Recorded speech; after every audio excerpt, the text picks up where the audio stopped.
আসসালামু আলাইকুম। কেমন আছেন সবাই? আশা করি ভালো আছেন। রমজানের মোবারক। আপনারা আমার ভিডিও অনেক দিন থেকেই দেখেন, বাট আমি ভিডিওগুলো কিছুদিন পর পর আসলে আপলোড করি। সব বিভিন্ন ব্যস্ততা কারণে আসলে ভিডিওগুলো আপলোড করা হয় না। তো এই রমজানের মাঝে শত ব্যস্ততার মাঝেও আসলে শরীর খারাপ নিয়েই আপনাদের সাথে একটু প্রজেক্ট নিয়ে আলোচনা করার বিষয়। আসলে এটা একটা নেশায় পরিণত হয়েছে যে প্রজেক্ট প্রজেক্টের কাজগুলো নিয়ে বারবার চিন্তা করতে ভালোই লাগে। তো আজকে আমাদের চিন্তার বিষয়, আলোচনার বিষয় হলো যে প্রজেক্টের সাইট ডেভেলপমেন্ট। অ্যাকচুয়ালি এটা এই সাইট ডেভেলপমেন্ট টা বিষয়টা হলো একদমই প্রজেক্টের ইনিশিয়ালাইজেশনের দিকের টপিক। এখানে একটা প্রজেক্ট কিভাবে ওভার দ্য পিরিয়ড রান করা হবে, কোন কোন অ্যাপারেটাস গুলা কোথায় থেকে মনিটরিং করা হবে, কিভাবে কন্ট্রোল করা হবে, সেই টোটাল সেট আপ, অস্থায়ী সেট আপ বলতে পারেন, টেম্পোরারি সেট আপ, সেই সেট আপটা নিয়ে আজকে আলোচনা। তো প্রথম বিষয়টা হলো সাইট সার্ভে অ্যান্ড প্ল্যানিং। একটা প্রজেক্ট যখন শুরু হয় তখন আমাদেরকে সাইটে সার্ভে করতে হয় এবং প্ল্যানিং নিয়ে আগাইতে হয়, যে সাইটে কোথায় কোন আহ, আপনার ইনফ্রাস্ট্রাকচার তৈরি হবে, অস্থায়ী ইনফ্রাস্ট্রাকচার, কোন টুলসটা কোথায় পার্মানেন্টলি প্লেস করা হবে এবং কোন উম, জায়গায় আপনার র মেটেরিয়াল গুলা রাখা হবে, কোথায় লোড আনলোড হবে, আর মূল প্রজেক্টটা কিভাবে রান হবে, ইউটিলিটিস গুলা নিয়ে আলোচনা করা হয়। তো এটা হলো প্ল্যানিং পার্ট, যে আমরা কিভাবে সাইটটাকে মনিটরিং করব এবং কিভাবে এটাকে অপারেট করব। একটা টোপোলজিক্যাল সার্ভে করা হয়। টোপোলজিক্যাল সার্ভে না করলে বোঝা যায় না যে আপনার আসলে প্রজেক্টের সাইজ এবং শেপ, আর প্রজেক্টের টোটাল আপনার টেরেন গুলা কিভাবে হবে, সেটাও একটা বোঝার বিষয় আছে। সাইডের বাউন্ডারিটা নির্ধারণ করা টোপোলজিক্যাল সার্ভের মাধ্যমে, এবং সয়েল টেস্টের বিষয় আছে, সেটাও কন্ডাক্ট করা। সয়েল টেস্ট যদিও ডিজাইন ফেজে হয়ে যায়। আর ওভারঅল সাইট ডেভেলপমেন্ট প্ল্যানটাও সাজানো প্ল্যানিং এর বিষয়, যে store, office, site office and utility shed or utility equipment কোথা থাকবে, সে বিষয়গুলা। তারপরে আপনার সিকিউরিটি পোস্ট, সিকিউরিটি গার্ড কিভাবে মনিটরিং করবে, সার্ভেলেন্স করবে, টোটাল ওভারঅল সিস্টেমটাকে মনিটরিং করার জন্য। লেবার শেড থাকতে পারে, যেমন আপনার টিউবওয়েল থেকে শুরু করে আপনার পাওয়ার স্টেশন, অস্থায়ী পাওয়ার স্টেশন কোথায় কোথায় হবে, সেই বিষয়গুলোকে মাথায় রাখা হয় প্ল্যানিং এর দিক থেকে। দ্বিতীয় যে বিষয়টা হলো, আপনার সাইটটা তো নর্মাল স্পেস, নর্মাল জমিও হইতে পারে বা নর্মাল জমি নাও হইতে পারে, সেটা উঁচু নিচু, আপনার ডোবা, জলাশয়, যে কোনো ধরনের টেরেন হতে পারে বা মানে জমি হতে পারে। তো সেই জমিটাকে ক্লিনিং করা, গ্রেডিং করা, আপনার যে লেভেলে গ্রেড করতে চান, মানে যে লেভেলে আপনার প্রজেক্টটা ফাউন্ডেশনটা শুরু হবে, ওই লেভেলে মাটি কাট কাট লাগলে কাট করতে হবে, ফিলিং করা লাগলে ফিলিং করতে হবে, সেই বিষয়গুলোকেই এই ফেজে দেখা হয়। ক্লিনিং এর পরে গ্রেডিংটা করা হয়। তৃতীয় যে বিষয়টা থাকে সেটা হলো ইউটিলিটিস অ্যান্ড ইনফ্রাস্ট্রাকচার।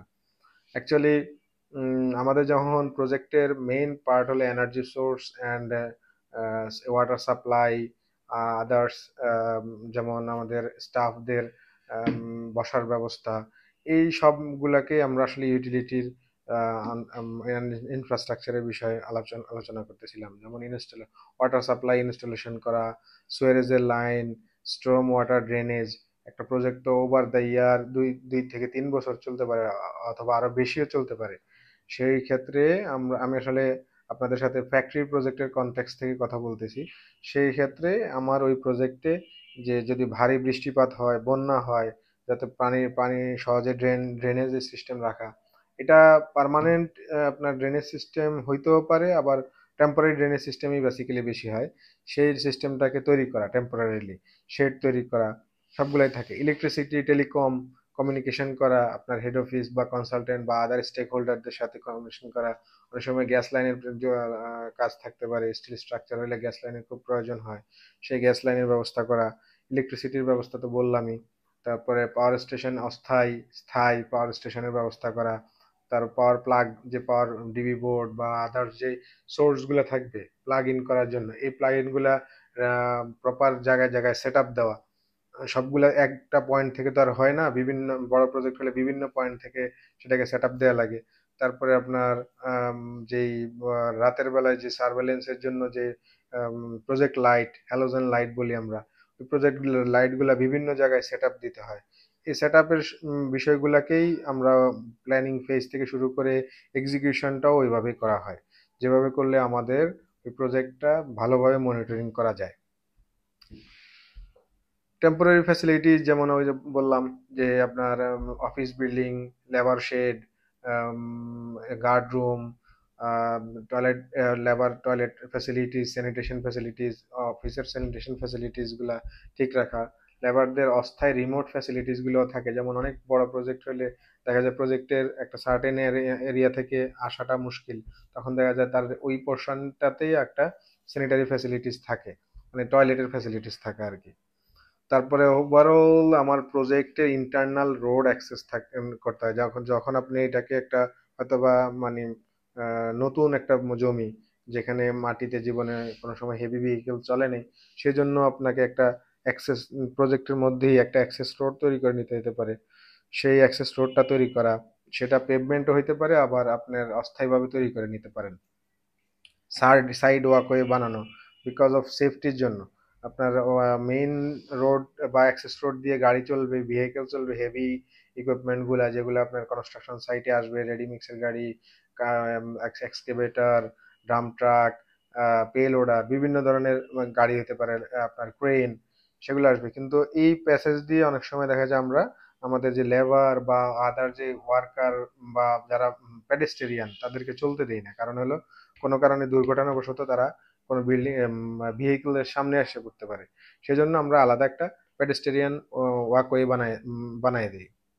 তারপরে আপনার লাস্ট আরো কয়েকটা বিষয় আছে, সেটা হলো 5 নম্বর যে বিষয়টা, erosion and environmental control. Erosion বলতে আমি বোঝাচ্ছি যে যে কোনো ধরনের ইরোশন না, শুধু যে কোনো ধরনের দুর্ঘটনা, ল্যান্ডস্লাইড হতে পারে, ইরোশন হতে পারে, বা আপনার ভূমিধস হতে পারে, যে কোনো ধরনের ধস থেকে যাতে আপনি কন্ট্রোলিং মেজারটা আপনার হাতে থাকে, যে এটা আসলে একটা যদি ফ্লাশ ফ্লাড হয় বা আপনার যদি একটা ল্যান্ডস্লাইড হয়, সেক্ষেত্রে আপনি এটাকে কিভাবে মিটিগেট করবেন, সেই এক্সপেক্ট গুলো খেয়াল রাখা। আপনার কারণে যাতে এনভায়রনমেন্ট, লোকাল এনভায়রনমেন্ট, প্রজেক্টের জন্য যাতে লোকাল এনভায়রনমেন্ট হ্যাম্পার না হয়। যদি অতি মাত্রায় ডাস্টি হয়, আপনি একটা দেখা যায় রেসিডেন্সিয়াল এরিয়ার ভিতরে আপনি একটা প্রজেক্ট করতেছেন, বা হইতে পারে সেটা যে কোনো জায়গায়, একটা আপনার দেখা যায় একটা কৃষি এগ্রিকালচারাল এরিয়াতে আপনি একটা প্রজেক্ট করতেছেন, সেখানে আপনি অতিমাত্রায় ডাস্ট, অতিমাত্রায় স্মোক যাতে না হয়, যাতে আপনার কারণে পার্শ্ববর্তী অন্য অন্য স্টেক হোল্ডার বা যারা আপনার পার্শ্ববর্তী লোকজন, তাদের যাতে কোনো ধরনের কোনো ক্ষতি সাধিত না হয়, সেই দিকটা খেয়াল রাখা। আহ লাস্ট অ্যান্ড আরো দুইটা বিষয়, সেটা হলো 6 নম্বর, যেটা হলো সেফটি অ্যান্ড সিকিউরিটি। একদম most and safety first safety last, we have আমাদের একটা স্লোগান আছে। তো সেফটি বিষয়টা অবশ্যই অবশ্যই মাথায়, টিপিপি ইউজ করা একদম। আপনার প্রজেক্ট রিলেটেড যত ধরনের আম, লোক, লেবার থেকে শুরু করে ম্যান পাওয়ার আছে, সবাই সেফটি ইকুইপমেন্ট মাস্ট পরবে। ইঞ্জিনিয়ার তো অবশ্যই তাদের সবসময় পরা উচিত, কেননা তাদের পড়ার মাধ্যমেই লেবাররা উদ্বুদ্ধ হয়। সেটা খেয়াল, সেই জিনিসটা খেয়াল রাখা। আর সিকিউরিটির বিষয়টা হলো আপনার সিকিউরিটি এনশিওর তো করতে হবে, কারণ আপনার একটা প্রজেক্টে বিভিন্ন ধরনের থ্রেট থাকতে পারে। আপনার র মেটেরিয়াল, আমাদের বাংলাদেশে যেটা সচরাচর হয়, র মেটেরিয়াল চুরি হয়ে যায়, রড, হয়তো বা সিমেন্ট বা আদার্স যে মেশিনারিজ হতে পারে, বা আপনার ফিনিশিং ম্যাটেরিয়াল, সেগুলোকে আসলে প্রোটেক্ট করার জন্য আপনার সিকিউরিটিটা বিভিন্নভাবে আমরা করে থাকি। যেমন আপনার রাতের বেলায় আমরা প্রজেক্ট লাইট বিভিন্ন দিক থেকে আসলে সাইটটাকে আলোকিত করার জন্য দিয়ে থাকি। আর সিসিটিভি ক্যামেরা মনিটরিং করা থাকে, সেন্ট্রাল মনিটরিং সিস্টেম থাকে। আর আমাদের তো গার্ডদের জন্য, সার্ভেলেন্সের জন্য বিভিন্ন ধরনের ওয়াচ টাওয়ার থাকে, যাতে আরেকটা বিষয় হলো সিকিউরিটি বিষয় হলো যাতে আপনার আদার্স যে স্টেক হোল্ডার যারা আছে ওদের দ্বারা একজন আরেকজনের যাতে chaotic সিচুয়েশন না তৈরি হয়, লেবাররা হয়তো বা বিভিন্ন ধরনের মন মানসিকতা থাকে যাদের মধ্যে যাতে কোনো ধরনের কোনো অসন্তোষ না তৈরি হয়, সেটাও খেয়াল রাখা, তাদেরকে প্রণোদনা দেওয়া।